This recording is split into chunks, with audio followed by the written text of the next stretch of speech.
یا ایھا الذین آمنوا کتب علیکم الصیام کما کتب علی الذین من قبلکم لعلکم تتقون۔ اے لوگو جو ایمان لائے ہو، تم پر روزے رکھنا فرض کر دیا گیا جیسے تم سے پہلے لوگوں پر فرض تھا، تاکہ تم بچ جاؤ۔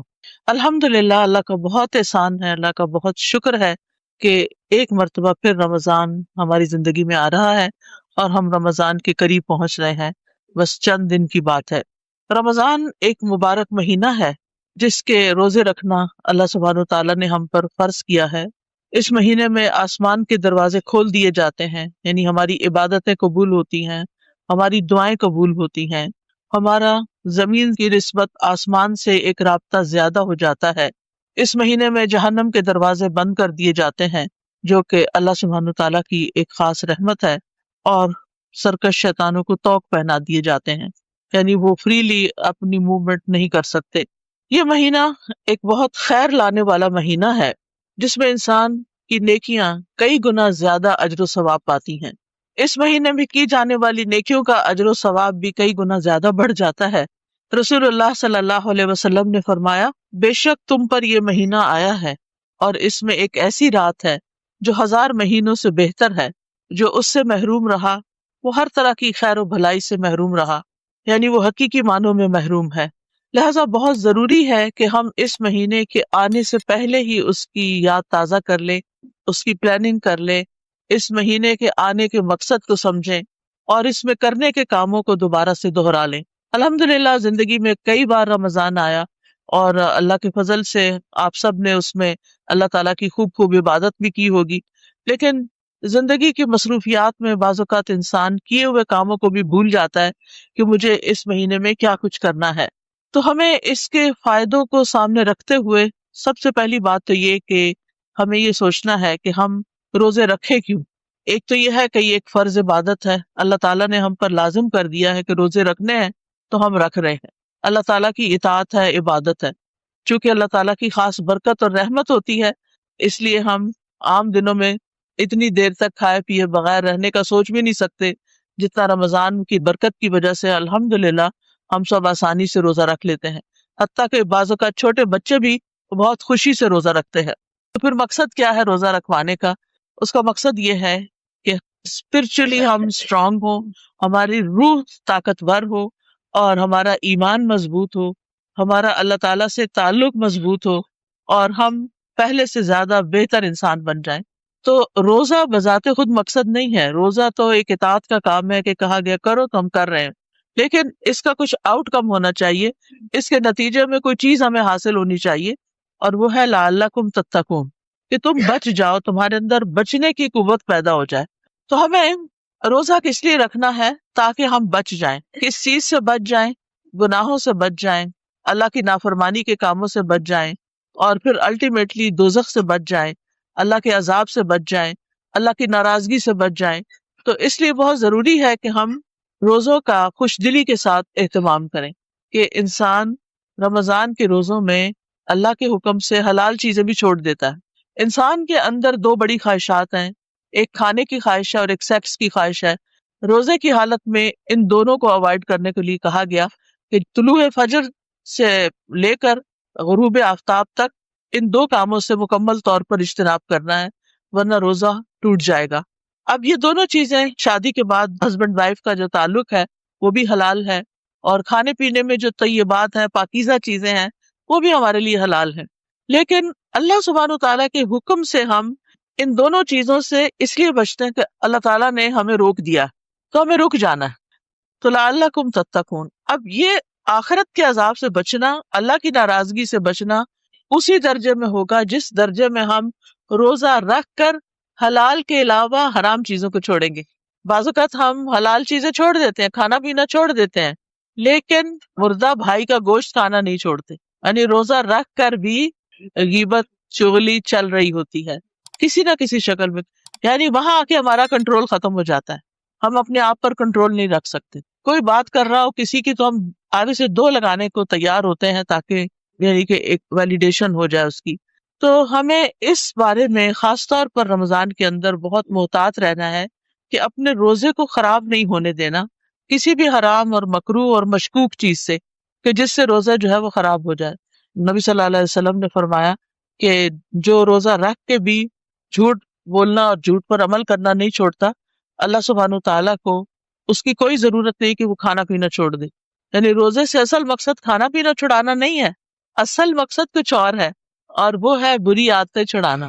یعنی وہ چیزیں جو اللہ کی نافرمانی کی ہیں، اللہ تعالیٰ کی ناراضگی کی ہیں، ان کو چھڑوانا. اور انشاءاللہ جب ہم روزے کی حالت میں کھانا پینا جو ہم سب کی ویکنس ہے وہ چھوڑ سکتے ہیں، تو اللہ کے حکم سے ہم غیبت چگلی بھی چھوڑ سکتے ہیں. اسی طرح بعض کچھ اور چیزیں زندگی میں حرام ہیں، جیسے کسی کو دھوکہ دینا، چیٹ کرنا، کاروبار کے اندر ملاوٹ کرنا، جیسے تیل کے اندر ملاوٹ ہے، کھانے کی دوسری چیزوں کے اندر ملاوٹ ہے، سود لیا جا رہا ہے، رشوت لی جا رہی ہے، حرام چیزیں کی جا رہی ہیں. تو ان سب چیزوں کو جب تک نہیں چھوڑتے تو روزے کی روح حاصل نہیں ہوتی. یہ اگرچہ مشکل ہے لیکن پھر بھی امپاسبل نہیں. اگر ہوتی تو اللہ سبحانہ تعالیٰ ضرور اس میں کوئی رخصت دے دیتے، ہمیں کچھ نہ کچھ چھوٹ دے دیتے، کچھ اجازت دے دیتے، لیکن ایسا نہیں ہے. تو بہرحال یہ مہینہ جو ہے یہ کچھ کرنے کا بھی ہے اور کچھ چھوڑنے کا بھی ہے، تاکہ ہمارے اندر غلط چیزوں سے بچنے کی قوت پیدا ہو جائے. تو اس مہینے میں کرنا کیا ہے اور کیوں کرنا ہے؟ چونکہ آسمان کے دروازے کھل جاتے ہیں تو آسمان کی طرف کیا چڑھتا ہے؟ قرآن مجید میں آتا ہے الیہ یصعد الکلم الطیب والعمل الصالح یرفعہ.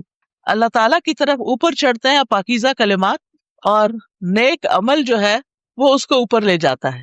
یعنی ہم جو بھی ذکر اذکار کرتے ہیں، زبان سے جو بھی اچھی باتیں کرتے ہیں، مثلا میں درس دے رہی ہوں، حدیثیں پڑھ رہی ہوں، آیتیں پڑھ رہی ہوں، یہ ساری باتیں ہیں. لیکن ان باتوں کو اوپر کیا چیز اٹھائے گی؟ وہ میرا عمل اٹھائے گا کہ جو میں آپ کو بتا رہی ہوں کیا میں وہ کر بھی رہی ہوں یا نہیں. کیونکہ یہ باتیں صرف باتیں کرنے کی نہیں ہے، صرف سننے کی نہیں ہے، صرف ہر سال دوہرا لینے کی نہیں ہے، بلکہ عمل کرنے کی ہے. تو الیہ یصعد الکلم الطیب والعمل الصالح یرفعہ. اور یہ اعمال صالحہ کون کون سے ہیں انشاءاللہ میں تھوڑی سی آگے تفصیل بتاؤں گی کہ جو ہمیں رمضان میں کرنے ہیں. پھر یہ مہینہ جنت کے دروازے کھلنے اور جہنم کے دروازے بند ہونے کا مہینہ ہے. اس کا مطلب یہ ہے کہ اس مہینے میں نیکی کرنا آسان اور برائی کرنا مشکل ہو جاتا ہے، کیونکہ شیطان بھی جکڑا جاتا ہے. اور خاص طور پر رمضان کے مہینے میں نیکیوں کی دعوت دینے والا ایک منادی مقرر کر دیا جاتا ہے، یعنی پکارنے والا. رسول اللہ صلی اللہ علیہ وسلم نے فرمایا جب رمضان کا مہینہ آتا ہے وَيُنَادِي فِيهِ مَلَكٌ، تو ایک فرشتہ اس پر متعین کر دیا جاتا ہے، مقرر کر دیا جاتا ہے، اور وہ پکارتا رہتا ہے.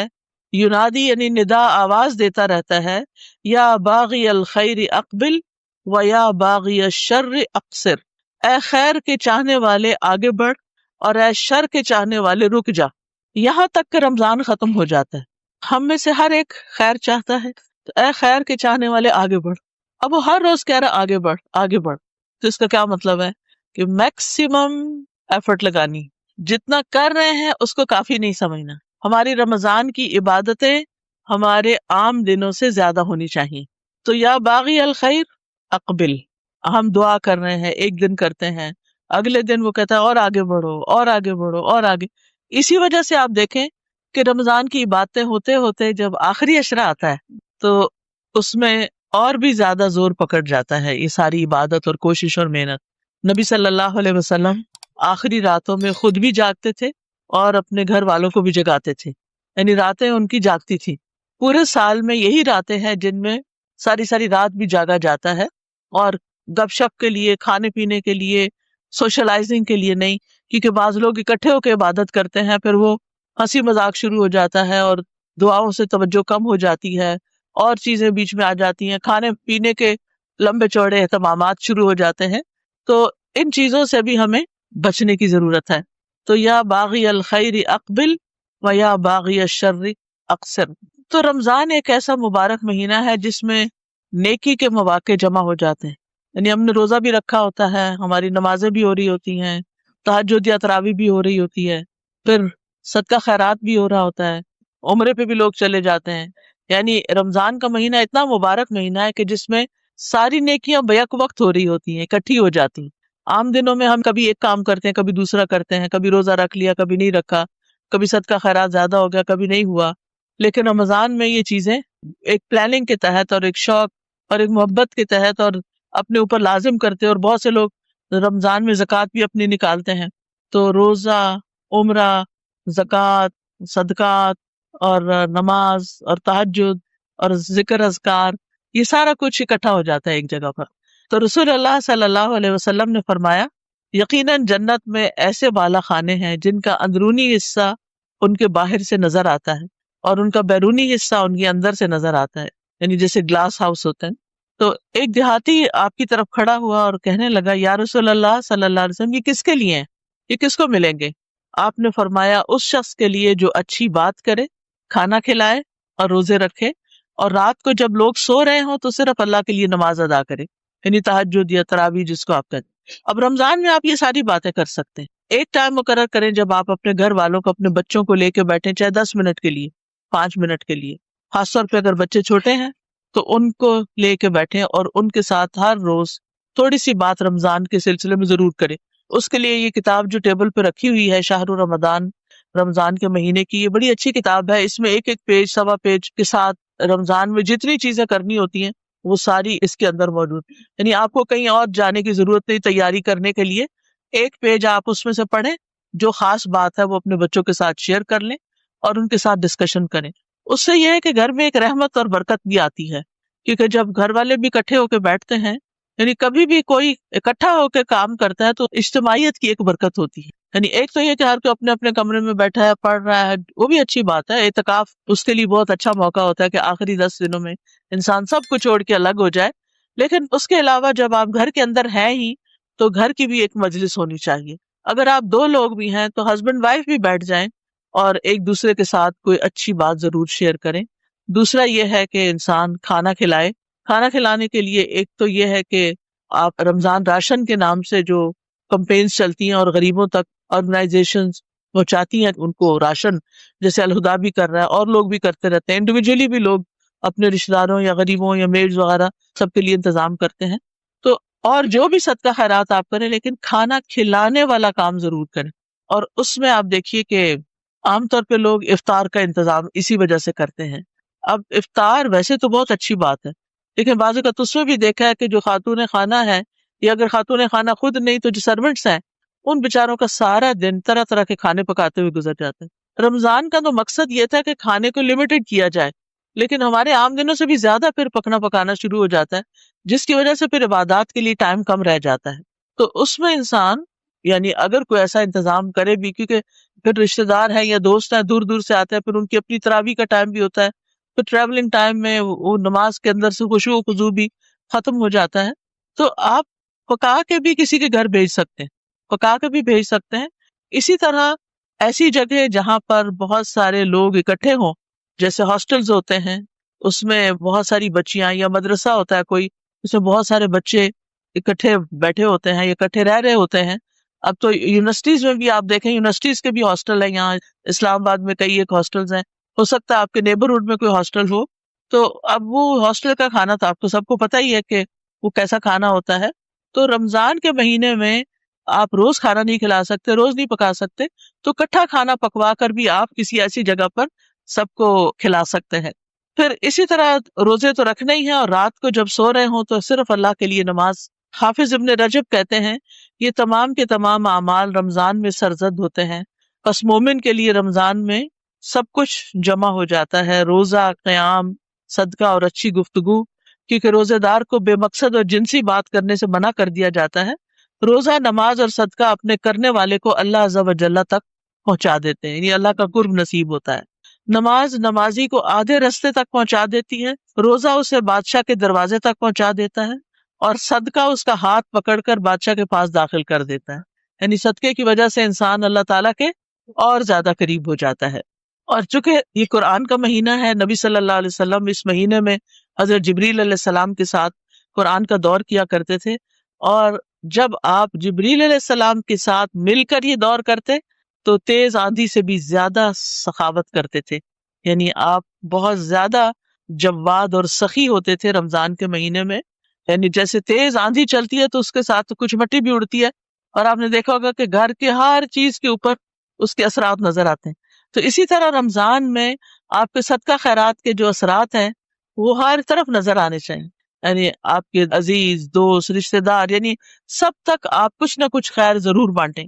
پھر اسی طرح آپ دیکھیے کہ ضروری نہیں ہوتا کہ بہت بڑے بڑے کھانے ہی کھلائے جائیں. اگر آپ کی حیثیت صرف اتنی ہے کہ آپ کھجور کھلا دیں کسی کو تو آپ کھجوریں بھی کھلا سکتے ہیں. آپ کی حیثیت صرف پانی پلانے کی ہے تو آپ دیکھیں بہت سے لوگ روزہ افطار ہونے کے وقت یہ راستے پہ اشاروں پہ پانی کی بوتلیں اور کھجوریں اور پیکٹ بنا کے کھڑے ہو جاتے ہیں, اور جو راہ چلتے لوگ ہوتے ہیں جو کسی مجبوری کے تحت اس وقت ٹریول کر رہے ہوتے ہیں ان کو ساتھ ساتھ دے رہے ہوتے ہیں. یعنی بہت سارے مواقع ہوتے ہیں نیکی کرنے کے.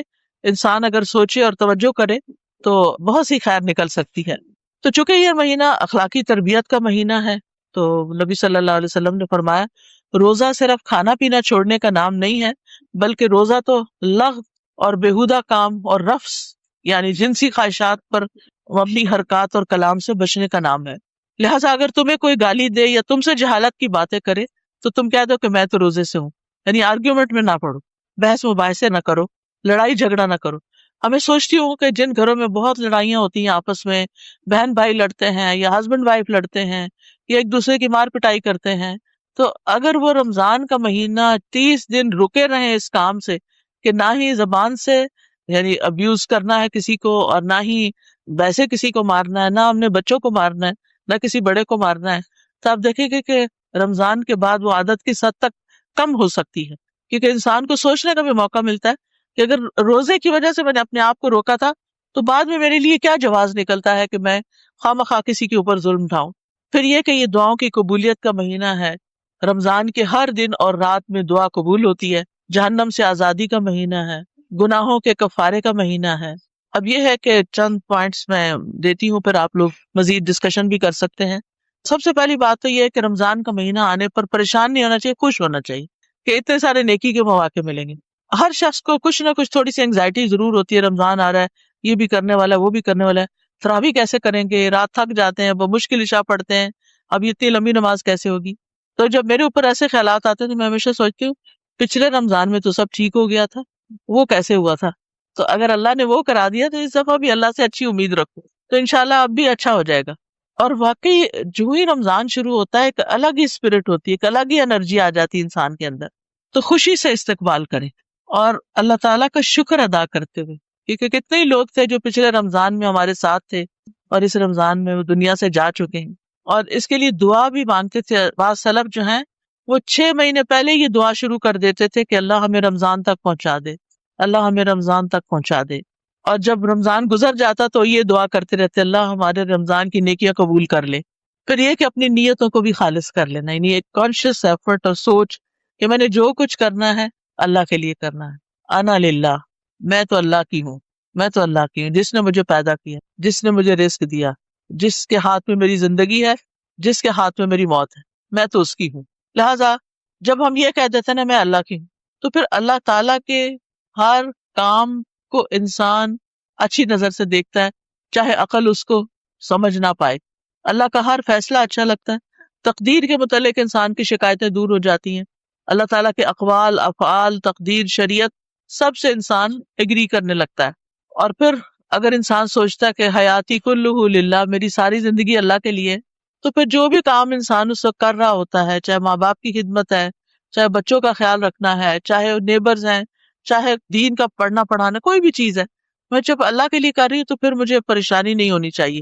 کیونکہ چھوٹی چھوٹی چیزیں بعض اوقات ہمیں پریشان کر دیتی. مثلاً ہم دورہ قرآن سننے یا کرنے جا رہے ہیں, راستے میں اشارہ بند ہو گئے, تو اب ہمارے پٹھے کیوں کھچنے لگ گئے ہیں؟ کوئی نہیں, کوئی ضرورت نہیں ہے, ریلیکس رہیں, اللہ جب چاہے گا پہنچا دے گا. آپ تو اپنے ٹائم پر نکلے تھے, لیکن آگے آپ کو تو نہیں پتا تھا کہ روڈ بلاک ہوگی, اور آج کل تو حالات ایسے ہیں کہ کسی وقت کچھ بھی بلاک ہو جاتا ہے اور کچھ بھی ملک میں چل پڑتا ہے. تو اب آپ اس کو پوری طرح ریلیکس ہیں. آپ پہنچ گئے ٹائم پر تو بھی خوش ہیں, اگر تھوڑا سا لیٹ ہو گئے تو بھی خوش ہیں, اگر پہلے پہنچ گئے تو بھی خوش ہیں, کیونکہ حیاتی کلہ للہ, سب کچھ میرا تو اللہ ہی کے لیے ہے. لہٰذا یہ چیز انسان کو اتنا سکون بخشتی ہے, اتنا اطمینان دیتی ہے کہ میں نے اسباب اختیار کر لیے, اور پھر اس کے بعد میں جہاں بھی ہوں, جس بھی سچویشن میں. بعض اوقات ایسا بھی ہوتا ہے کہ ہم پچھلے رمضان میں کوئی بہت اچھا کام کر رہے تھے, مثلاً عمرے پہ چلے گئے, مثلاً کوئی اور اللہ نے نیکی کا کام کرا دیا, اس سال وہ اپرچونٹی نہیں ہے, اب بے چینی کی ضرورت نہیں ہے, کوئی بات نہیں. اب اس وقت اللہ نے جہاں رکھا ہے میں اس کو بھی نیکی سمجھ کے کروں گی، کیونکہ دین اور دنیا الگ الگ چیزیں نہیں ہیں. اگر ہم دین کو دنیا کمانے کے لیے استعمال کرتے ہیں تو اس کا کوئی اجر و ثواب نہیں، اور اگر ہم دنیا کے کام دین کے فائدے کے لیے کرتے ہیں تو اجر ہی اجر ہے. دنیا کے کام میں بھی اجر ہے، اور اگر دین کا کام اللہ کے لیے کرتے تو اجر ہے. تو اس لیے انسان کو جو بھی کوئی کام کرے وہ خوشی خوشی کرے. رمضان میں کبھی بھوک بھی لگ جاتی ہے، کبھی تھکاوٹ بھی زیادہ ہو جاتی ہے، اور پھر نفس کے خلاف ہوتا ہے کچھ کام کرنا، لیکن انسان خوشی سے کر لے. پھر یہ کہ رمضان سے پہلے استغفار کی بھی کثرت کرے تاکہ ساری رکاوٹیں دور ہو جائیں. یہ ہمارے اپنے ہی گناہ ہوتے ہیں جن کی وجہ سے ہم سے نیکی کے مواقع چھن جاتے ہیں.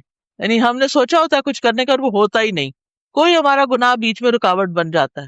تو استغفار کرنے سے آپ نے دیکھا ہوگا رزق کے دروازے کھلتے ہیں، بارشیں برستی ہیں، اللہ تعالیٰ مال اور اولاد میں برکت ڈالتا ہے.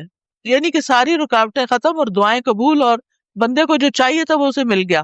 تو رمضان بھی چونکہ نیکیوں کا مہینہ ہے، اس لیے اللہ کی توفیق سے نیکی ہو سکتی ہے، اور اللہ کی توفیق اس بندے کے ساتھ ہوتی ہے جو اللہ سے توبہ استغفار کرتا رہتا ہے. پھر یہ کہ رمضان میں چونکہ قرآن نازل ہوا تھا، شہر رمضان الذی انزل فیہ القرآن، لہذا قرآن کے ساتھ ہمارا خاص تعلق ہونا چاہیے. اس کا پڑھنا، اس کا سمجھنا، اس کا پڑھانا، اس کو پھیلانا، یعنی کوئی بھی ڈائریکٹ انڈائریکٹ تعلق اس کے ساتھ ہر صورت ہونا چاہیے. کم از کم منیمم ایک قرآن تو ضرور ختم ہونا چاہیے، یعنی اس سے کم نہیں. عبداللہ بن مسعود کہا کرتے تھے کہ جو ایک مہینے میں ایک قرآن ختم نہیں کرتا وہ دراصل قرآن کو چھوڑے ہوئے ہے. حجر القرآن ہے نا، جو قرآن مجید میں آتا ہے سورۃ بنی اسرائیل میں، وقال الرسول یا رب ان قوم اتخذوا هذا القرآن مہجورا، کہ رسول قیامت کے دن کہیں گے اے رب میری اس قوم نے اس قرآن کو چھوڑ دیا تھا. آپ کی قوم کون ہے؟ دو طرح کی ہے، ایک جنہوں نے آپ کی بات پہ لبیک نہیں کہا، اور جنہوں نے آپ کی بات پہ لبیک کہا. دونوں ہی آپ کی امتیں ہیں. ایک امت اجابت ہے اور دوسری جو ہے وہ امت دعوت ہے. تو امت اجابت کون ہے؟ ہم لوگ امت اجابت ہیں جنہوں نے آپ کی بات مان لی. اور امت دعوت کون ہے؟ کہ جن تک رسول اللہ صلی اللہ علیہ وسلم کی دعوت جانی چاہیے، جن تک اسلام کا پیغام پہنچنا چاہیے. تو جنہوں نے دعوت قبول کر لی اور پھر اس کے بعد کچھ کیا ہی نہیں، قرآن کے ساتھ کوئی تعلق ہی نہیں، تو رسول صلی اللہ علیہ وسلم قیامت کے دن اس کے خلاف گواہی دیں گے کہ یار اب اس قوم نے، ان لوگوں نے قرآن کو چھوڑ رکھا تھا. تو مہینے میں ایک دفعہ قرآن ختم نہ کرنا حجر القرآن میں آتا ہے. صحابہ جو تھے وہ 8 دن میں، ہفتے بھر میں ختم کر لیا کرتے تھے. چلے ہماری مصروفیات اور کام ایسے ہیں، لیکن ایک پارے کا ٹارگٹ تو رکھ ہی لینا چاہیے ہمیں، اور رمضان میں تو ضرور رکھنا چاہیے. کچھ صبح میں پڑھ لیں، کچھ دوپہر میں پڑھ لیں، کچھ شام کو پڑھ لیں. پھر ایک جو ہے وہ تراویح میں اگر ختم ہو جائے تو بہت اچھا ہے. چاہے خود پڑھیں، موبائل سے پڑھ لیں، آئی پیڈ سے پڑھ لیں، یا پھر کسی امام کے پیچھے پڑھ لیں، یا اپنے گھر میں کسی بچی کو جس نے حفظ کیا ہوا ہو اس کو بلا کے اپنے گھر والوں، محلے والوں کو ساتھ ملا کے کوئی انتظام کر لیں. یعنی ہر ایک کی اپنی پرسنل ارینجمنٹ اینڈ پریفرنس ہے، کس کو کہاں زیادہ مزہ آتا ہے اس کے مطابق وہ کام کر لے. لیکن یہ میک شور کریں کہ قرآن کے ساتھ عام دنوں کی نسبت زیادہ تعلق ہے. قرآن مجید بھی اس مہینے میں نازل ہے، سابقہ کتب بھی اسی مہینے میں نازل ہوئی تھی. یعنی یہ مہینہ اللہ کی طرف سے وحی آنے کے لیے ایک خاص مہینہ ہے.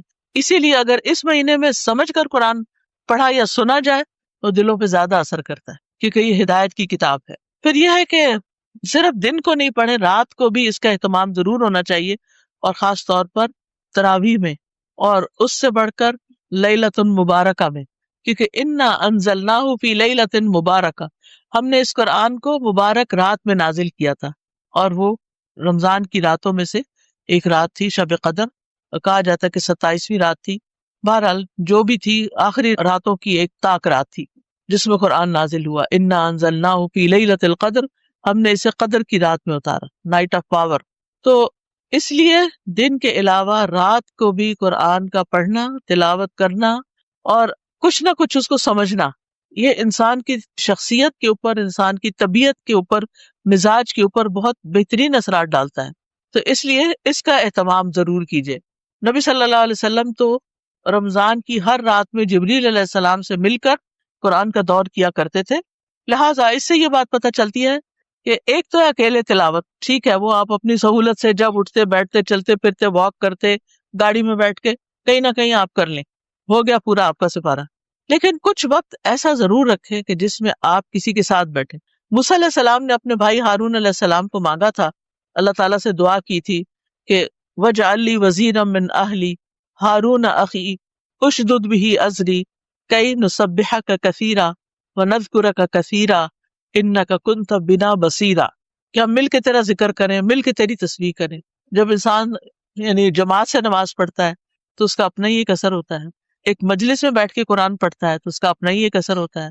تو اس کا بھی اہتمام، جہاں کہیں دورہ قرآن ہو رہا ہو، آج کل سب نے اپنی سہولت دیکھ لی ہے کہ وہ آن لائن چیزیں مل جاتی ہیں، کسی اشد مجبوری بیماری کی صورت میں تو ٹھیک ہے آپ آن لائن کچھ کر لیں، گھر میں کر لیں، لیکن اگر آپ کو اللہ نے کوئی بھی سہولت دی ہے، گاڑی ہے آپ کے پاس اور باقی گھر کے کام کاج کے لیے آپ کے پاس ہیلپ موجود ہے، کچھ وقت علم کی مجلس میں، قرآن کی مجلس میں ضرور جا کر بیٹھے، کہ اس کی اپنی وائبز ہوتی ہیں، اس سے انسان ارد گرد کے ماحول سے بھی بہت کچھ سیکھ رہا ہوتا ہے، کیونکہ بہت سے لوگ ایک ایمانی حالت میں ہوتے ہیں، ایک ایمان کی کیفیت میں ہوتے ہیں، تو بہت ضروری ہے ایسی مجالس کو اٹینڈ کرنا۔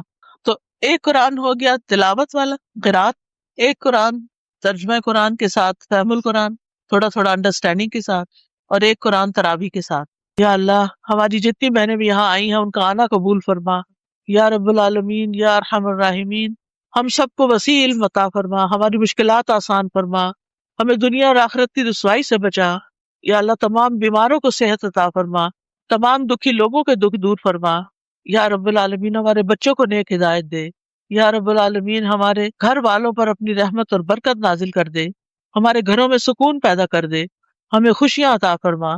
ربنا تقبل منا انک انت السمیع العلیم وتب علینا انک انت التواب الرحیم، وصلی اللہ تعالی علی خیر خلقہ محمد وعلی آلہ واصحابہ واہل بیتہ اجمعین برحمتک یا ارحم الراحمین۔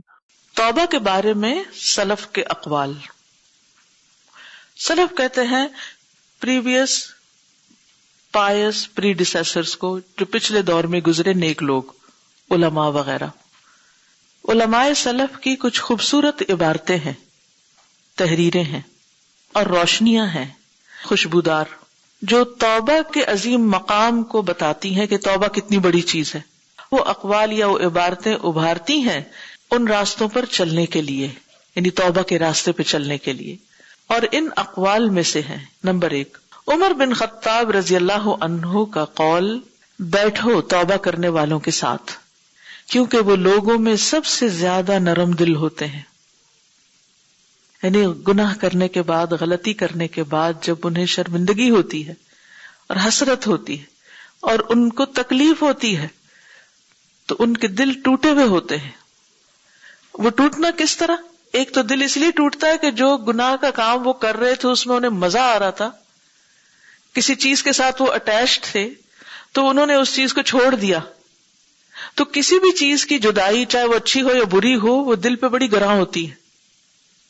مثلاً کسی نے اپنا حرام ریلیشن شپ چھوڑ دیا اللہ سے ڈر کے کہ نہیں میرے رب کو پسند نہیں، میں یہ غلط کام نہیں کروں گا۔ اب اس سے ڈیٹیچ ہونا بہت تکلیف دہ مرحلہ ہوتا ہے۔ وہ ڈیٹیچ ہو گیا، پھر اب وہ غلط کام تو چھوڑ دیا، لیکن اب اگلا مرحلہ کیا ہے کہ دل پہ جو شرمندگی ہے، جو ندامت ہے اور جو اللہ کا ڈر اور خوف ہے، اس نے اور بھی دل کو نرم کر دیا، توڑ دیا۔ تو وہ ٹوٹا ہوا دل اور اچھی طرح کرش ہوا اس سارے پروسیس میں۔ لہذا جو شخص سچی توبہ کرتا ہے، اپنے گناہوں پہ شرمندہ ہوتا ہے، اس کا دل بہت نرم ہوتا ہے۔ تو عمر بن خطاب کہتے ہیں کہ ایسے لوگوں کے پاس بیٹھو، کیونکہ ان کی باتیں پھر تمہارا دل بھی نرم کریں گی، تمہارے اندر بھی وہ احساس ہوگا کہ اگر اس نے توبہ کی ہے تو میں کیوں نہ کروں۔ ان کے دل لوگوں میں سے سب سے زیادہ نرم ہوتے ہیں، رقیق ہوتے ہیں۔ نمبر 2، علی بن ابی طالب رضی اللہ عنہ کا قول ہے، تعجب ہے، حیرت ہے اس کے لیے جو ہلاک ہو جائے حالانکہ اس کے پاس لائف سپورٹ ہے، نجات ہے، یعنی بچنے کا راستہ بھی ہے، پھر بھی وہ ہلاک ہو رہا ہے۔ یہ تو بڑی عجیب بات ہے۔ کہنے لگے وہ کیا ہے؟ توبہ اور استغفار۔ توبہ استغفار جو ہیں یہ انسان کو آخرت کی ہلاکت سے بچانے والی چیزیں۔ کوئی اگر توبہ استغفار نہیں کرتا اور گناہوں میں ڈوبتے ہوئے مر جاتا ہے تو اس نے تو اپنے آپ کو خود ہلاک کیا ہے، اپنا نقصان خود کیا ہے۔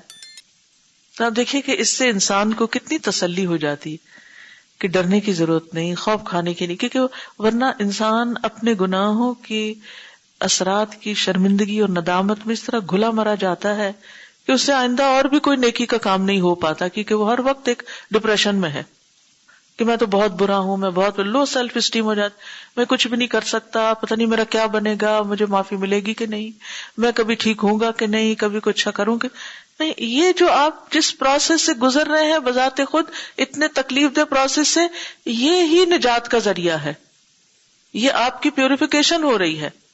آپ دیکھیے کہ گولڈ کو کس طرح پیوریفائی کیا جاتا ہے، مٹی میں ڈال کے. تو جب انسان توبہ کرتا ہے تو وہ دراصل میں بھٹی میں پڑتا ہے کچھ عرصہ، اور پھر اس کے بعد وہ دوسرے راستے کی طرف چلتا ہے. تو ایسی صورت میں انسان کو اپنے آپ کو صرف شرمندگی اور ریگریٹ سے گھلانا نہیں چاہیے، بلکہ جب یہ احساس ہونے لگے فوراً توبہ کرنا شروع کر دے کہ اللہ میں تیری طرف لوٹتا ہوں، میں تیرے قریب ہونا چاہتا ہوں، تو مجھے معاف کر دے اور مجھ سے اچھے اچھے کام کروا لے. اور جب انسان کو اچھے کاموں کا موقع مل جائے تو سمجھے اس کی توبہ قبول ہو گئی. یعنی توبہ کی قبولیت کی علامت کیا ہے کہ آپ اپنے پاسٹ سے ڈیٹیچ ہو گئے، الگ ہو گئے، غلط کام چھوڑ دیے، اور اب آپ کیا کر رہے ہیں، اچھے کاموں کے لیے آپ نے راستہ اختیار کر لیا. اب آپ نیکی کے راستے پہ چل پڑے. جب آپ نیکی کے راستے پہ چل پڑے تو بس پھر آپ سمجھیں کہ آپ نجات کے راستے پہ آ گئے ہیں، آپ بچ گئے ہیں، اور اب آپ اللہ کے قریب پہنچ جائیں گے انشاءاللہ. نمبر 3، احمد بن عاصم انطاکی کا قول ہے. انطاکیہ ایک جگہ ہے ترکی میں، تو وہاں کے رہنے والے ہیں. یہ ٹھنڈی غنیمت ہے، یعنی یہ تو بہت ہی قیمتی چیز ہے.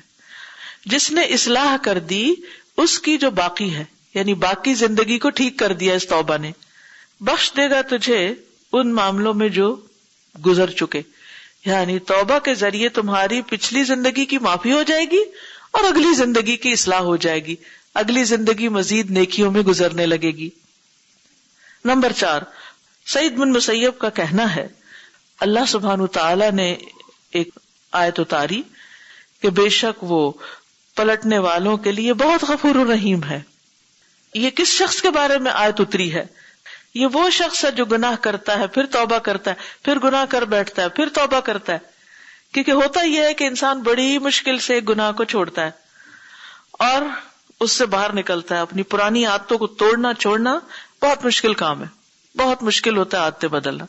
تو اب ایک شخص اتنی تکلیف سے گزر کر اپنی ایک عادت اس نے بدلی اور وہ نیکی کے کام کرنے لگا، پھر کسی وقت ریلیپس ہو گیا اور کسی وقت پھر اسی راستے سے گزرا اور پھر پھسل گیا.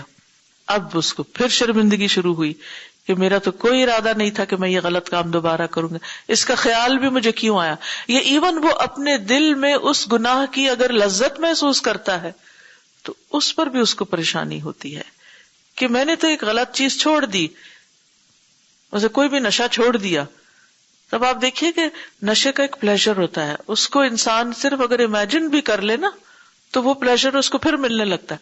تو ایسا شخص شیطان کے بہکاوے میں آ کے اگر پھر کبھی مینٹل پلیزر میں چلا جاتا ہے تو بھی اس کو شرمندگی ہوتی، پھر وہ توبہ کرتا ہے، استغفر اللہ استغفر اللہ، مجھے تو اس بارے میں نہیں سوچنا، مجھے تو یہ کام نہیں کرنا، مجھے تو اس راستے پہ نہیں چلنا، میرا تو اس سے کوئی تعلق نہیں.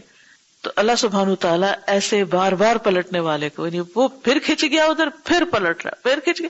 آپ دیکھیے کہ یہ جو شر اور خیر کی قوتیں ہوتی ہیں ان میں ہر وقت ایک جنگ لگی ہوئی ہوتی ہے، یعنی ایک ٹگ آف وار ہوتی ہے. شیطان آپ کو ادھر کھینچتا ہے، خیر آپ کو دوسری طرف کھینچتی ہے. آپ کے اندر خیر اور شر دونوں ہیں، کبھی شر غالب آنے لگتا ہے تو کبھی خیر غالب آ جاتا ہے. تو جب انسان کا خیر ذرا کمزور پڑتا ہے، شر غالب آنے لگتا ہے، تو انسان پھر بوجھ محسوس کرتا ہے، نیک انسان، اور پھر وہ کہتا ہے نہیں مجھے نہیں ہے ایسا کرنا. پھر وہ توبہ کرتا ہے، پھر یعنی جس وقت وہ سمجھتا ہے اس کا بیلنس خراب ہونے لگا ہے، پھر وہ اللہ کی طرف رجوع کرتا ہے، پھر اللہ کا دامن پکڑتا ہے، پھر توبہ کرتا ہے. تو اللہ تعالیٰ کو یہ کوشش بڑی پسند ہے، اللہ تعالیٰ اس کوشش پر بھی بخش دیتا ہے. یہ اواب شخص ہوتا ہے جو اپنے آپ کو پل کرتا رہتا ہے اور نیکی کے راستے پر چلتا ہے. ایک شخص جس کو بچپن سے اچھی عادتیں ہیں، جس کو اچھا ماحول مل گیا، جس کے لیے کچھ مشکل نہیں، جس کو ساتھی ہیں بہت سے سپورٹ کرنے والے، گھر باہر سے اس کی مدد ہے کہ وہ اس کو نیکی کے راستے پہ چلنے کے لیے ایک ماحول دیتے ہیں، اس کے لیے نیکی کے اوپر چلنا اتنا مشکل نہیں. لیکن ایک وہ شخص ہے جو بالکل ایک اپوزٹ ماحول میں رہتا ہے اور ہر وقت اس کو شر کی طرف کھینچنے والے بہت ہیں, اور پھر وہ اسٹرگل کر کے نیکی کے راستے پہ چلتا ہے, تو یہ بار بار پھسل کے اٹھنے والا جو ہے اور اللہ کی طرف پھر چل پڑنے والا, یہ اللہ کو بڑا پسند ہے. اسی اسٹرگل میں, اسی بھاگ دوڑ میں اگر انسان کی موت آ جاتی ہے تو اللہ تعالیٰ بخش دے گا. نمبر 5, حسن بصری کا قول ہے خالص توبہ کیا ہوتی ہے؟ دل کی شرمندگی, دل سے شرمندہ ہونا اپنے گناہ پہ, زبان سے استغفر اللہ کہنا, اور اپنے اعضاء سے اس غلط کام کو چھوڑ دینا, اپنے ہاتھ کو, اپنی آنکھوں کو, اپنے کانوں کو, اپنے سارے جسم کو اس سے موڑ لینا. یعنی مثلاً اگر کسی کو فون پر کوئی ایسی باتیں کرنے کی عادت تھی, یا کچھ میسجنگ یا چیٹنگ کی بری عادت تھی, یا کوئی فضول چیزیں دیکھنے کی ایڈکشن میں تھا جیسے پورنوگرافی, مختلف لوگوں کے مختلف مسائل ہوتے ہیں جو چھپ کے گناہ کرتے رہتے ہیں, اور جو گناہ سامنے ہوتا ہے نا تو لوگ بھی اس میں پکڑتے ہیں, لیکن کچھ گناہ ایسے ہوتے ہیں جو عین قریب گھر والوں کو بھی نہیں پتا ہوتے, صرف اللہ ہی جانتا ہے کہ وہ گناہ ہے. تو ایسے میں انسان جب صرف اللہ کے ڈر سے اپنے ہاتھوں کو روک لیتا ہے, اپنی انگلیوں کو روک لیتا ہے, اپنی نگاہوں کو روک لیتا ہے, ان چیزوں کو ڈیلیٹ کر دیتا ہے, ختم کر دیتا ہے, اپنی زندگی سے آؤٹ کر دیتا ہے, تو یہ ہے دراصل توبہ, نئی زندگی اختیار کرنا.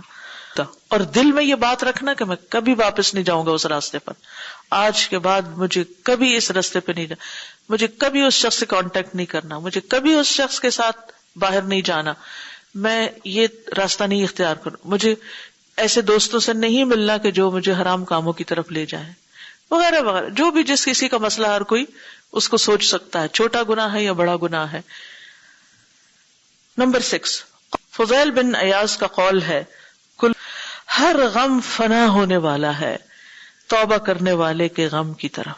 یعنی توبہ کرنے والے کے اندر جو غم ہوتا ہے, جو ریگریٹس ہوتی ہیں, جو شرمندگی ہوتی ہے, جو تکلیف ہوتی ہے, جو ڈپریشن ہوتا ہے, جو پریشانی ہوتی ہے, اس کے مقابلے میں کوئی غم ہی نہیں ہوتا.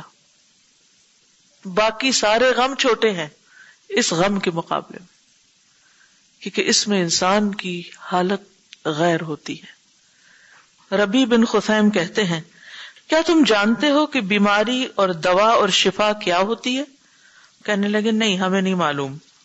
قال الداء الذنوب, کہا کہ بیماری تو گناہ ہے, اور دوا استغفار کرنا, اور شفا کہ تم توبہ کر لو پھر تم کبھی واپس نہ لوٹو. یعنی گناہ بیماری ہے, استغفار دوا ہے, اور توبہ شفا ہے. نمبر 8, طلق بن حبیب کا قول ہے بے شک اللہ کے حقوق زیادہ بڑے ہیں اس سے کہ بندہ ان کو قائم کر سکے, تو وہ صبح کرتے ہیں توبہ کرتے ہوئے, اور شام کرتے ہیں توبہ کرتے ہوئے. یعنی ہم سب جانتے ہیں کہ اللہ کا حق ادا کرنا بہت مشکل کام ہے, تو جب ہم حق میں کوتاہی کر رہے ہیں تو پھر کیا ہے اس کی کمی, اس کوتاہی کا کیسے پورا کیا جائے گا؟ توبہ کے ذریعے, کہ انسان پھر صبح و شام توبہ کرے. ایسے میں انسان کو اپنی نیکی پہ کبھی غرور نہیں ہوگا پھر کہ میں بہت نیک ہوں, کیونکہ اس کو یہ احساس ہے کہ حق تو یہ کہ حق ادا نہ ہوا. نمبر 9, شقیق بلخی کا قول ہے توبہ کی علامت کیا ہے؟ رونا اس پر جو گزر گیا, اور اس بات سے ڈرنا کہ گناہ ہمیں نہ پڑ جائیں, اور برے دوستوں کو چھوڑنا, اور نیک لوگوں کے ساتھ لگ جانا. ملازمت یعنی ملازمت اسی کا نام ہے نا کہ ساتھ ساتھ رہنا, ان کی کمپنی اختیار کرنا. تو توبہ کس طرح ہوتی ہے؟ علامتیں کیا ہے؟ جو توبہ کرتا ہے اس کی سمٹمز کیا ہے؟ نمبر 1, رونا دھونا, کس چیز پر؟ جو پیچھے گزر گیا. نمبر 2, اس بات کا خوف کہ پھر نہ کر بیٹھے, یہ ڈر لگا رہے کہ دوبارہ نہ پلٹ جاؤں. نمبر 3, بری کمپنی کو چھوڑ دینا, برے دوستوں کو چھوڑ دینا, یا اس جگہ کو چھوڑ دینا, اس کام کو چھوڑ دینا جہاں انسان اس مصیبت میں پڑتا ہے. اور یہ سب کچھ کس طرح پاسبل ہے؟ جب آپ اپنی کمپنی چینج کریں, نیک لوگوں کے ساتھ جڑ کے رہنا, چمٹ جانا. نمبر 10, ابو علی روزہ باری کہتے ہیں یہ بات دھوکے میں سے کہ تم برا کرو پھر تم سے اچھا کیا جائے, پھر تم چھوڑ دو توبہ کو یہ خیال کرتے ہوئے اس وہم میں مبتلا ہو کر کہ چھوٹی موٹی غلطیوں میں تمہیں معافی دے دی جائے گی، یعنی تمہاری معافی ہو جائے گی چھوٹی چھوٹی سلپس میں اور پھسلنے میں اور غلطیوں میں، یہ تو چھوٹی سی چیز ہے، خیر ہے خیر ہے، کرتے کرتے وہ انسان وہ دور جا پڑتا ہے۔ آپ دیکھیے کہ جب قدم پھسلتا ہے اور بعض اوقات پھسلنے سے آپ نے دیکھا ہوگا کتنی شدید قسم کی انجریز ہوتی ہیں، تو آپ کا کیا خیال ہے کہ وہ بہت دور تک پھسل کے جاتے ہیں؟ تو ایسا ہوتا ہے بعض اوقات صرف چھوٹی سی سلپ بہت بڑی مصیبت کا سبب بن جاتی، ذرا سا آپ کا بیلنس ہی قائم نہیں رہتا اور گھٹنا ٹوسٹ ہو جاتا ہے، کئی دن آپ بستر پہ پڑ جاتے ہیں، کرچز پہ آ جاتے ہیں۔ تو بعض اوقات چھوٹی سی غلطی بھی انسان کو بہت دور تک خرابی میں لے جاتی ہے، اس لیے انسان کو پلٹتے رہنا چاہیے۔ تو اس دھوکے میں نہ پڑیں کہ ہم جو بھی کریں ہمارے ساتھ اچھا ہی ہوگا۔ نمبر 11، لقمان کا اپنے بیٹے سے کہنا، اے میرے بچے توبہ میں تاخیر نہ کرو کیونکہ موت تو اچانک آ جاتی ہے، توبہ میں دیر نہ کرو کیونکہ موت تو کسی بھی وقت آ سکتی ہے۔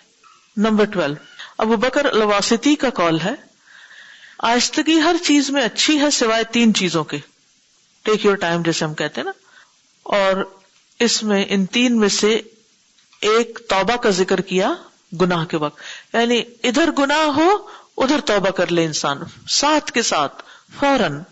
نمبر 13، ابراہیم بن ادہم کا قول ہے، جو توبہ کا ارادہ کرے اسے چاہیے کہ ظلم کرنے سے باہر نکل آئے، یعنی ایک دوسرے پر جو ظلم ہوئے ہیں ان سے معافی تلافی کر لے، اور چاہیے کہ چھوڑ دے، لوگوں سے میل ملاپ، شر کے کاموں میں ان کا ساتھ نہ دے، ورنہ وہ نہ پا سکے گا جو وہ چاہتا ہے، وہ چیز حاصل نہیں کر سکے، یعنی توبہ نہیں ہو سکے گی، کیونکہ اگر لوگوں سے وہ ملتا رہا، جس کمپنی میں وہ غلط کام کرتا ہے اگر پھر انہی سے جا دوبارہ ملا تو پھر وہ توبہ نہ ہوئی۔ نمبر 14، یحییٰ بن معاذ کا قول ہے، جس چیز نے لوگوں کو توبہ سے روک رکھا ہے وہ لمبی امیدیں ہیں، یہ کریں گے پھر وہ کریں گے پھر وہ کریں گے، اور تائب کی علامت آنسو کا بہنا ہے، آنسو بہانا ہے، تنہائی سے محبت ہونا، اپنی ذات کا محاسبہ کرنا ہر ارادے کے وقت، یعنی ہر غلط کام کا جب ارادہ وہ کرے تو فوراً اپنے آپ کو خود ہی چیک کر لے۔ اور حقیقت یہی ہے کہ انسان اس وقت تک صحیح توبہ نہیں کر سکتا جب تک خود اپنے آپ پہ چیک نہ رکھے۔ کوئی کسی کو کتنا پکڑ سکتا ہے اگر کوئی گرنا ہی چاہ رہا ہے۔ ابن الجوزی نے کہا، عقل مند کے لیے ضروری ہے کہ وہ اپنے گناہوں سے ڈرتا ہی رہے، خواہ ان سے توبہ کر چکا ہو، اور ان پر روئے، کیونکہ میں نے بہت سے لوگوں کو دیکھا ہے کہ وہ توبہ کی قبولیت سے مطمئن ہو گئے کہ ہماری توبہ ہو چکی، اب سب ٹھیک ہے، اور گویا کہ انہوں نے اس کا حتمی یقین کر لیا کہ پکی بات ہے اب تو ہماری معافی ہو گئی، حالانکہ یہ تو ایک غیب کا معاملہ ہے، توبہ قبول ہوئی یا نہیں ہوئی یہ تو کوئی بھی نہیں آپ کو بتا سکتا۔ پھر اگرچہ بخشش بھی ہو جائے تو شرمندگی تو اس کام پر ساری زندگی رہنی ہی چاہیے، اس سے تو انسان نہیں نکل سکتا۔ مرتے دم تک انسان اپنے گناہوں کو یاد کر کر کے توبہ کرتا ہی رہے، یہ نہیں کہ مطمئن ہو کے بیٹھ جائے اب تو میں نیک کام کرنے لگا اور میرے پچھلے گناہ معاف ہو گئے، اس دھوکے میں نہ پڑے۔ جب تک ہم اللہ سے ملاقات نہیں کر لیتے ہمیں کیا پتا کہ ہم کہاں کھڑے ہیں۔ فالحذر الحذر، بچو بچو، خوب بچو، بچنا ہی ہوگا ہر اس چیز سے جو شرمندگی کا باعث ہو، خجل۔ اور یہ ایک ایسا معاملہ ہے جس کی طرف توبہ کرنے والوں اور نیک لوگوں کی نظر کم ہی جاتی ہے، یعنی جو لوگ توبہ کرتے ہیں اور زہد اختیار کرتے ہیں وہ اس چیز کو بھول جاتے ہیں، کیونکہ وہ دیکھتا ہے کہ معافی نے ڈھانپ لیا ہے گناہ کو سچی توبہ کی وجہ سے، یعنی انسان سمجھتا ہے کہ گناہ کو معافی اور سچی توبہ نے ڈھانپ لیا، تو اس لیے اب خیر ہے جو ہو چکا سو ہو چکا، وہ بے فکر ہو جاتا ہے پھر۔ اور جو میں نے ذکر کیا ہے وہ ہمیشہ احتیاط اور شرمندگی کو سامنے رکھنے کو لازم کرتا ہے، یعنی انسان اپنی غلطیوں پر کبھی بھی، خواہ وہ معاف ہو چکی ہوں، خواہ وہ زندگی سے نکل چکی ہے، لیکن جب ان کا خیال آئے کہ میں نے غلطی کی تھی تو اس پر شرمندگی ہی ہو، فخر نہ ہو۔ آپ نے دیکھا ہوگا نا کہ کچھ لوگ جب اپنی برائیاں چھوڑ کر نیکی کے رستے پر آتے ہیں تو پھر کبھی بیٹھتے ہیں کسی مجلس میں تو بہت فخر اور غرور کے ساتھ اپنی برائیوں کا کھل کھل کے ذکر کر رہے ہوتے ہیں، ہم ایسے ہوتے تھے، ہم ویسے ہوتے تھے، ہم یوں مجلسوں میں جاتے تھے، یوں پارٹیز میں جاتے، یوں ڈانس کرتے تھے، یہ ہوتا تھا وہ ہوتا تھا، یعنی اپنے پاسٹ کے وہ سب کام جن کو چھوڑ چکے، جن پہ توبہ کی، انہی پہ بوسٹنگ کر رہے ہوتے ہیں کہ ہم بڑے بہادر تھے غلط کام کرنے میں. یہ نہیں ہونا چاہیے. جس چیز کو آپ برا سمجھتے تھے یا برا سمجھ کے آپ نے چھوڑا، پھر اس پر کوئی فخر نہیں، اس پر شرمندگی ہی رہے. ورنہ تو آپ نے شاید ایسی تکلفاً اس کو چھوڑ دیا، اللہ کے ڈر سے نہیں چھوڑا. یعنی جب بھی ماضی کا کوئی گناہ یاد آئے تو اس پر شرمندگی ہو اور استغفار ہو، فخر اور غرور نہ ہو. اور ایک خاص بات پھر یاد دہانی یہاں کرائی گئی جس کی کل بھی بات ہوئی تھی کہ جب انسان کو نیکی کی توفیق ہو تو نیکی کا غرور نہ ہو، اپنے آپ کو کچھ سمجھے نہیں. یہ بہت خطرناک بات ہوتی کہ انسان کو اپنی نیکیوں کا زوم ہو جائے، اپنی نیکیوں کی وجہ سے وہ بہت فخر کرنے لگے کہ میں تو بہت اچھا ہوں اور دوسرے لوگ ایسے اور ایسے ہیں. غلط ہے. غلط کرنے والوں سے ہمدردی ہو، ان کی خیر خواہی ہو، ان کو وہاں سے نکالا جائے، اور اپنی نیکی پر کبھی بھی انسان مان نہ کرے. ورنہ آپ دیکھیں گے، اور شاید آپ نے تجربہ بھی کیا ہو، کبھی بھولے سے بھی آپ اگر کسی اچھے کام کا ذکر کر بیٹھے نا تو اگلے ہی دن کیا ہوتا ہے، صبح سے شام نہیں ہوتی وہ کام چھٹ جاتا ہے یا الٹ ہو چکا ہوتا ہے. اچھا کہے نہ بھی، بلیو می، اگر کوئی کہہ رہا ہو نا پتہ نہیں کیا ہوا، تہجد ہی چھوٹ گئے، تو آپ دل میں سوچ رہے ہوتے ہیں شکر ہے میرے تو نہیں چھوٹے. اور پھر کیا ہوتا ہے، کہا بھی نہیں، خیال ہی آ گیا. تو یہ جو نیکی کے اوپر غرور کا خیال بھی آنا ہے نا، اس پر بھی توبہ کرنی چاہیے. توبہ استغفر اللہ. میں کیا سمجھتی ہوں اپنے آپ کو، اگر کسی شخص نے اپنا کوئی مسئلہ بیان ہی کر دیا ہے تو اس کے لیے بھی دعا کریں اور اس کی مدد کریں، نہ کہ اپنے آپ کو اچھا سمجھنے بیٹھ جائیں. اچھا ہماری ایک عام کمزوری ہے کہ ہم ہر وقت نا کمپیریزن شروع کر دیتے. کوئی اپنی بات سنا رہا ہو نا، ہمیں اپنی یاد آ جاتی ہے، اس کی کم سنتے اپنی سنانا شروع ہو جاتے ہیں. وہ بھی بول رہا ہے، وہ بھی بول رہا ہے، وہ کچھ سنا رہا ہے، وہ کچھ سنا رہا ہے، کوئی کسی کی نہیں سن رہا، ہر کوئی اپنی خوبیاں بیان کر رہا ہے. تو اسی طرح بعض لوگ زبان سے نہیں کہتے تو دل میں سوچنا شروع ہو جاتے، اچھا یہ ایسا، میں تو ویسی. تو یہ دل میں بھی اپنے آپ کو نا، کیونکہ جو دل میں باتیں ہوتی ہیں پھر وہی زبان پہ آتی ہیں. تو دل کی صفائی جب تک نہیں ہوگی نا تو باہر کچھ نہ کچھ نکلتا ہی رہے گا. تو اس وقت انسان جب بھی خیال آئے کہ میں کچھ بہتر، تو استغفر اللہ استغفر اللہ. اور ایک اور بڑی مشکل یہ ہوتی ہے، لوگ آ کے تعریف شروع کر دیتے ہیں، تم تو حجاب میں بہت ہی اچھی لگتی ہو اور تم تو ویسے. اور اگر کسی نے کہہ دیا اچھی نہیں لگتی تو اتارنے کا سوچنے لگ گئے، اور کہا اچھی لگتی ہے تو اس کی خاطر پہننا شروع ہو گئے. یہ کوئی مضبوط بنیادیں نہیں ہے کام کرنے کی. اس لیے ہمیں بلا وجہ کسی کی خوشامد بھی نہیں کرنی چاہیے. اگر نیکی کوئی کر رہا ہے تو کہیں الحمدللہ، اللہ نے توفیق دی، اللہ استقامت دے. سب تعریف اللہ کی، اس پر الحمدللہ کہیں. خود اپنے کو توفیق ہو جائے تو بھی الحمدللہ کہیں. بچہ کر رہا ہے، کوئی بہن بھائی کر رہا ہے، کوئی دوست کر رہا ہے، اس پہ بھی الحمدللہ کہیں. اللہ تیرا شکر ہے تو نے میری دوست کو یہ توفیق دی ہے، میری بہن کو توفیق دی، میرے بچے کو توفیق دی، وغیرہ وغیرہ. غلط ہو جائے تو اللہ ہی سے معافی، اچھا ہو جائے تو اللہ کی طرف رغبت اور اللہ کا شکر. اپنے زہد اور اپنی توبہ کے اوپر کوئی فخر نہیں.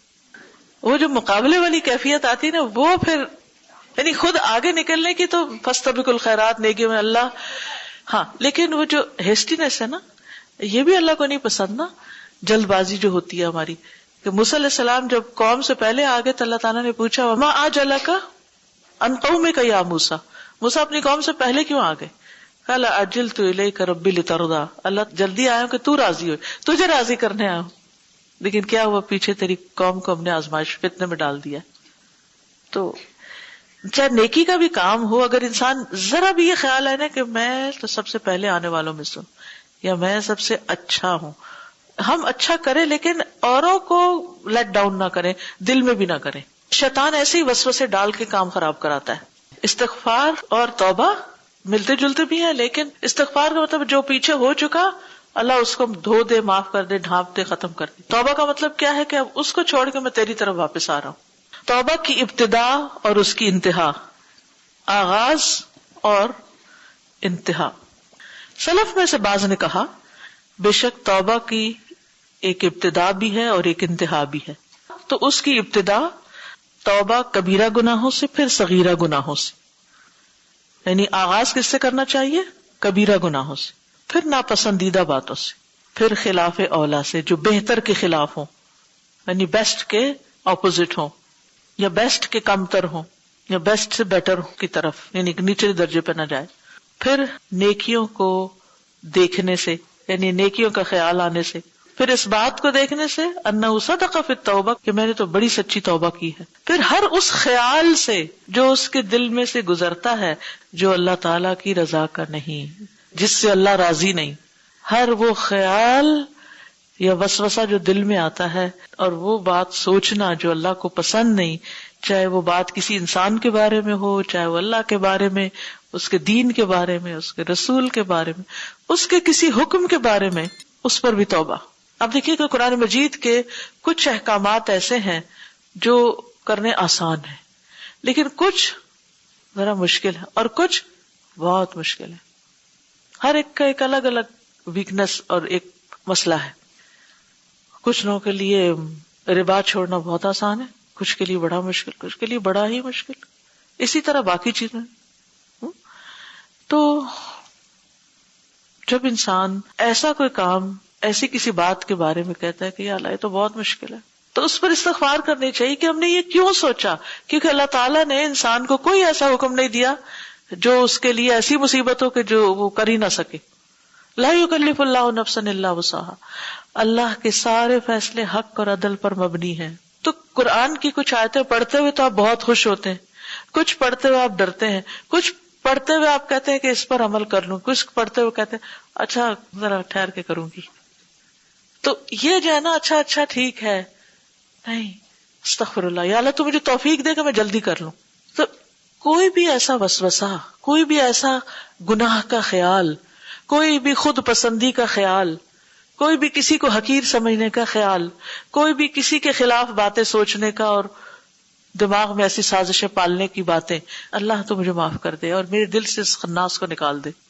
میں یہ نہیں سوچنا چاہتی، میں کسی کے بارے میں نہیں برا سوچنا چاہتی، میں نے سب کو معاف کیا، اللہ تو میرے دل سے اس کو نکال دے. تو اللہ تعالیٰ مدد کرے گا اور آپ کا دل پرسکون ہو جائے گا. لیکن اگر ہم اپنے ان خیالوں کو صرف جسٹیفائی کرتے رہے اور ہمیں پتہ بھی غلط ہے اور پھر ہم اس کے لیے کوئی جواز اور تعویل ڈھونڈ لیتے ہیں اس کو صحیح کرنے کی، تو پھر معاملہ درست نہیں ہوتا کبھی. تو توبہ جو ہے وہ صرف ظاہری گناہوں سے بچنا نہیں، بلکہ توبہ ان خیالات پر بھی ہے جو اللہ کو پسند نہیں. اسی لیے جو آخری صورت ہے اس میں 3 دفعہ کہا گیا قل اعوذ برب الناس ملک الناس الہ الناس من شر الوسواس الخناس الذی یوسوس فی صدور الناس من الجنۃ والناس. سب سے بڑا چیلنج، سب سے مشکل کام، اس خناس سے بچنا، اس وسواس سے بچنا جو بار بار انسانوں کے دل میں آ کے برے برے خیال ڈالتا ہے. اپنے خیالات پہ چیک رکھا کیجئے کہ زیادہ تر آپ کیا سوچتے ہیں. زیادہ تر آپ لوگوں کے بارے میں پازیٹیو سوچتے ہیں یا نیگیٹو سوچتے ہیں؟ یہ تو کوئی اور نہیں جانتا نا. دوسرے کو تو جب پتا چلے گا جب آپ زبان کھولیں گے، پھر دوسرے کو پتا چل جائے گا کہ آپ کی پرسنالٹی کیا ہے. جو ہی منہ کھلتا ہے نا تو پتا چل جاتا ہے کہ اس شخص کو بیماری کیا ہے. خود پسندی کی بیماری ہے، نفرت کی بیماری ہے، حسد کی بیماری ہے، عداوت کی بیماری ہے. کیا بیماری ہے اس کو؟ کیونکہ باتیں سب کچھ بتا دیتی ہیں.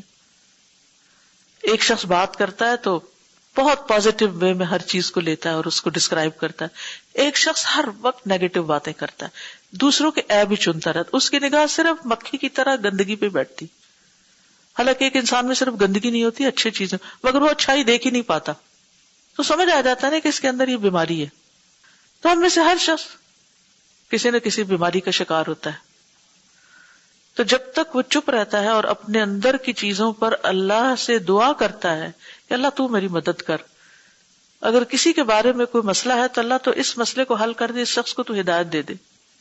تو آپ دیکھیں گے زندگی بڑی آسان ہو جائے گی، بہت سی چیزیں آسان ہوتی جائیں گی.